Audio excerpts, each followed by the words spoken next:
Hi, everyone. So to follow up on our last podcast, Sully and I are recording our journey as we try to grow as a gym. So we did a webinar today just to kind of learn what we can learn and see where we can improve. The webinar was specifically about businesses for personal trainers. So marketing, just general things that you should consider. So we kind of just wanted to kind of recap what did we learn from this podcast. One of the things that we did learn was that there's different kinds of marketing, which we all know, but for me, I don't know definitions or anything. So one kind of marketing is interruptive marketing. So that's considered like ads on a podcast or commercials on TV or ads on a radio, even advertising in a printed document, so a magazine and ads along the side. This is all considered interruption marketing. And the concept of interruption... What exactly is it interrupting? It's just interrupting. So, like, if we want to put an ad, we're going to take a commercial break for a return to form and then have an ad. That's interrupting the podcast. So that's an interruption. I can see how marketing. That would get annoying really quick. It does. Like, I listen to other podcasts, and I literally have learned how to fast forward and hit the fast forward button during the ads, and I just listen. But then on that 100th episode, you're like, I might just click on that link. But that's the point, right? Is you want to... The idea of interruption marketing is creating awareness. So you want to... It's literally based on volume. It's like... Yes. Keep hitting someone in the face with your ad until they... eventually click. And sometimes, if you think about personal training, that makes sense. Because... Hitting people in the face? No. Putting it in their face, though. You want to work out. You want to work out. Why do you want to work out? You want to work out because you want to feel good. You want to work out because you want to have someone encourage you. You want to work out because you want to feel confident. You want to feel strong. Like, if you just keep hitting someone with that message over and over again, they're going to eventually be like, yeah, I do want to get stronger. Yeah, I do want to feel better about myself. These people say they're going to help me. I'm going to go see them. So that's kind of the concept behind that. Permission marketing is interactive. It's meant to build a relationship. So it's directly interacting with the person. So this is social media fits perfectly into this category. Facebook, Instagram. You're creating brand awareness. So if we just use our Instagram profiles, for a perfect example, we're constantly telling you guys about what we do. Like, for me, I post about the dogs that we dog sit with, where we also both post about our lifters when we go to kettlebell meets, or we just post about random day things that happen in our lives so that you guys know that we're real people. We have ups and downs just like the rest of you. And it's meant to get the people, the audience, to get to know us so that they want to interact with us. You want to sell yourself to the point that people are like, I want to be around you, because you want to surround yourself with like-minded people. Any comments? Yeah, do we have an outline for this podcast or what? I see a bunch of stuff scribbled on a piece of paper. No, the webinar that we listened to was on the business of personal training. And so, yeah, that's going to touch on some marketing points. But, I mean, we talked a lot about that in the last episode. So, really what I'd like to convey here is just give almost a synopsis of the presenter's message in the webinar that we had watched. Mark Nutting actually released a book called The Business of Personal Training. And I'll give you a list. Sorry, hello computer. There we go. Of the all the chapters that are in it. Okay, so the content starts with part 1, understanding the roles and responsibilities of personal trainers. So there's a lot of kind of stuff that almost seems basic, but it's regulatory and it's important. Stuff that needs to be taken into account before you even start thinking about the whole monetary side of starting your personal training business. So it's going over things like evaluating your or reflecting on your choice to become a personal trainer, what your role is, what your scope of training is, or the scope of the law. So, what your boundaries are as far as legality is concerned, ethical responsibilities. I think that's huge too. It's important for trainers to know their ethical boundaries because there are things that maybe when someone comes to you with an injury is a perfect example. It is completely out of your scope of knowledge. You need to be confident enough to be like, this person and this injury is something that I don't feel I should be dealing with. Now, I'm not saying that you can't learn how to exercise, but you have to know, should this person be referred to a physiotherapist or a kinesiologist or a general GP? You have to know those boundaries, but also talk about it in a sense okay, I would like you to go see your physiotherapist, but I want to open up a line of communication. I want to still continue working with you, but I need your physiotherapist to communicate with me so that we are making sure we are strength training along their guidelines and making sure that your needs are still met. So if someone has a shoulder injury, you'll finding ways to use their legs and strengthen their legs and then using their suggestions on what they need to do for the shoulder. And then the book branches out into working for a fitness facility as a personal trainer. It will cover topics, or it does cover topics such as being contracted by a fitness facility, the difference of that and an employee being such that when you're a contractor, you have your own business and your own insurance. Your own insurance, but your own kind of way that you like to run what it is that you do that may or may not fall outside the philosophies or approaches of the gym or facility that's actually employing you. They hire you to do a job. And they trust you to kind of do your thing. And you're going to be hired based on how they feel about how you do what it is that you do versus an employee who is there to do what they're told, basically. Obviously, it's a bit more expansive than that, but I guess there's a certain responsibility, a difference in that responsibility level. I think the other thing too is there is a difference in not only responsibility but pay. Some people, if you're working for usually a big gym and you're hired as a personal trainer, they will possibly be taking out EI, CPP, all those kinds of things. You might even get holidays built into your pay system. Where if you're a contractor, you're probably getting paid an hourly rate, and then there's no benefits on top of that. There's no EI, CPP taken out. That EI and CPP are Canadian things. It could be different in the States. But also an example, if I hire personal trainers under my business as a kinesiologist, they are covered under my insurance.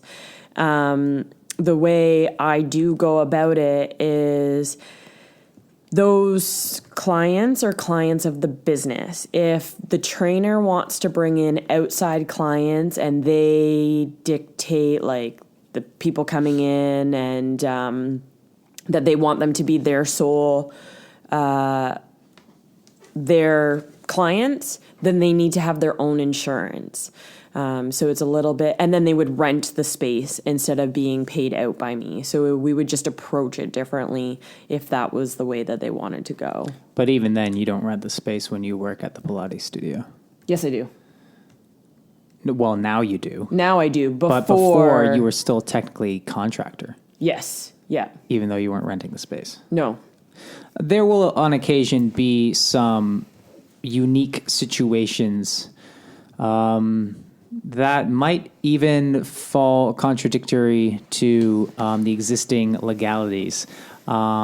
But not even the legalities. I mean, there's like red tape and loopholes and stuff like that, and ways that you should and should not kind of approach certain situations in terms of how you organize your employee structure and stuff like that. And so those things will pop up, but I don't think they're really that. They're not going to be that big of a deal if rules are bent, I guess, unless a lawyer tells you it's a big deal. Well, and I think it also depends on your situation, right? Like let's just give an example. You want to work part-time and you maybe have a spouse that makes a large income and you're just kind of doing it on the side. Maybe your choice, because money is not an issue, might be dictated differently than someone who is trying to make this their sole income. They're trying to work 40, 60 hours a week. You're going to look at it differently because it is going to affect your taxes. We last year really learned that on my end. It just became more of a situation. The more I worked, the more taxes I paid, and really overall my income didn't increase because of the amount I had to pay. So what we had to look at was I needed to change the way I was being paid to make it more beneficial. And that's partially what led us to, okay, we need to start our own business or make it more so that we are working for ourselves, because that was the next step in growing our personal income and making it bigger.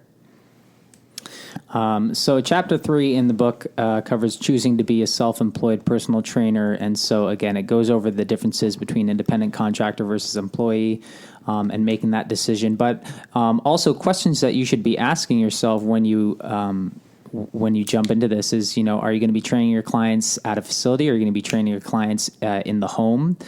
Or office? Are you going to be training clients strictly online? And these are all things that you need to figure out and what the implications of those are. Because also with the online thing, there's the whole cybersecurity angle that is really being pushed by the insurance companies right now to get covered with the cybersecurity. If you're keeping your clients' records in an online database, that could be compromised. There's questions of privacy there, and it's your responsibility to make sure that privacy is protected. Are you going to be coaching clients by phone, email, or text? Those are all different ways that you could potentially run your business, and they're all viable options, and you need to figure out the framework for how that'll work. Chapter 4, choosing to be a personal trainer and facility owner. The challenges of your roles, which type of facility will serve your market best. That's kind of an interesting one. Which he did touch on in the podcast. So it's specifying your market. So a prime example is my personal market are people with injuries. I want to work with someone who, it could be an athletic injury, it could be a car accident, it could have been a work injury, just a general injury, pre-op, post-op, and that's my target market. And then Sully's target... So how does your facility affect that? How does my facility affect it? Well, we have to consider, how is the person going to enter the facility? So a prime example is our front steps need to have a railing. We need to... Well, I think this is more along the lines of if you're going to be teaching high volume classes, you need a high volume the space. So that's another example is where Sully's focus is kettlebells and he's doing small group classes. On that perspective, we need to make sure that we have the space to provide to the volume. Now, if I were to strictly just do, I can think of a local example. There's a business that runs their fitness training out of an old school, old public school. So, but they're mainly situated in the gymnasium itself. So, and especially with, if you're just running a boot camp, a gymnasium is a great option, or you can use the park. But if you're going to run classes or something of that stripe in public property or like the city's property, you need to have your insurance include them, be named as an insured on your insurance. That has to be done. And I think you probably need to get permission from the city to do that. So. Otherwise, you could be on the line for a fine. Although a lot of people don't really bother. There's a lot of examples of people who don't bother to do that. So, well, one of the things, an example of that was in London, Ontario, one summer, it was becoming super popular for boot camps in the park. And the city started going after trainers who were doing it. The reason, the concern was people were tying TRXs up to trees and then branches were breaking. And the concern was that the branch would fall down on someone or the person would fall with the breakage and injure themselves. And the city didn't want to be liable. They wanted the trainer to be liable. And that's where it started to become an issue and people were getting fined. And it's quite possible that your insurance as a personal trainer won't even cover those types of situations. So, for example, my insurance, some additional stipulations are it actually separates CrossFit training from personal training. So if you're CrossFit certified and or you plan on running a CrossFit gym, you're going to have to up your premium because that's not included in the normal personal training liability. Also, it goes over, are you going to be having people suspended or hanging, particularly upside down, whether this be a TRX system or some other suspension system? That's another separate consideration. Those things are not covered in your regular liability. So you might think that you're covered when you're really not. So you got to really make sure that you read your fine print. I know it can be a bit of a headache to go through the paperwork, but it's really, really important that you understand exactly what your coverage is. I always thought that suspension one. I always pictured like aerial yoga. I didn't even think of TRX. Well, definitely. Well, it is a suspension unit. It's called a suspension unit. And gymnastics, right? Gymnastics. There's, CrossFit's big with the gymnastics works, and if you got people doing like skin the cats and stuff like that, where they're turning upside down. I mean, you can't just really throw anyone up there. There are really obvious and common limitations that can prevent someone from doing that safely. So it's an understandable. It definitely is understandable. I just didn't distinction think of it. that they make in the insurance. So you just got to make sure you know what you're getting into. Mm-hmm. So part 2, learning and applying business skills. Part 2 in this book, creating a business plan. So it does go over creating a business plan, which is something that we've been doing. And the book actually does contain a number of templates for that type of thing as well. Determining your business structure is chapter 6. So what would that entail exactly? I think just like your concept and how you're going to organize your business. So I think in a way, how we were discussing when we went to our business meeting about one way Sully and I can look at our business, and I do think it's a good idea, is we actually have a soul business, one business together, and underneath that umbrella is return to form and is ballistic strength. And then the reason is it's tracking clients in specific directions and it's really narrowing the focus. That would put us into an organizational structure, partially for finances, but also for directing new clients.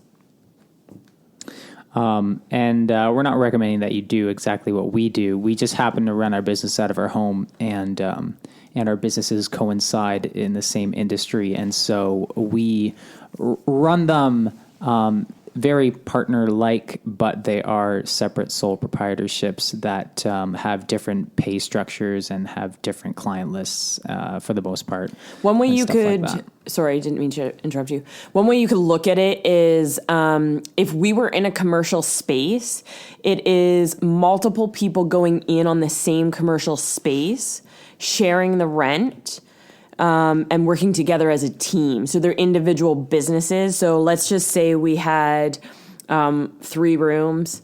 One is a personal trainer, one is a Pilates instructor, and one's a physiotherapist. All three together are working together to bring in clients. They're referring back to each other, but they're individual businesses. I could keep going with the chapters, but why don't we distill down to the rest of the webinar that we actually caught, which was the sales aspect. I remember when I started out as a trainer, I was not super keen on, being the salesman. And there are some franchise gyms that really push it.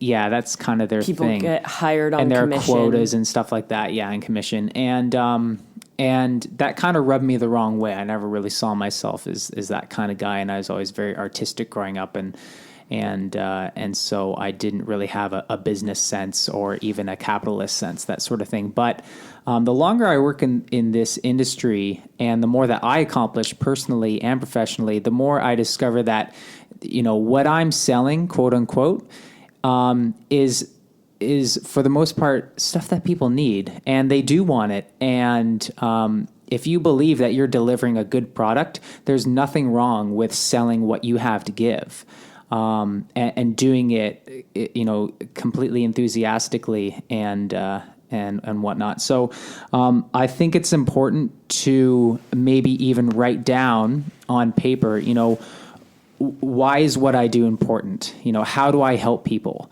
That kind of thing, just so you can really lay it down and give yourself some clarity as to what your own mission statement is, and how are you going to deliver your message to other people? Well, you deliver it through your business, you deliver it through your products, right? And that, selling is part of that thing that you're offering. One of the things, I'll give you we can go through your notes there. One of the things he really touched on was when you get a new client coming in, you should suggest for them to sit down with you and chat. And Sully and I do believe in that. And you know what's interesting? The people who aren't really ready to do this, they won't even set up the free consultation. But the free consultation, the sit down, really lets people make the decision for themselves of, is this what they want to do? And one of the points that I really picked up on was, he said, don't even give them a price point at the beginning. What you want to do is discuss their goals. Why are they there? Why are they coming to you? Making sure that they're achievable and whether you can help them or not.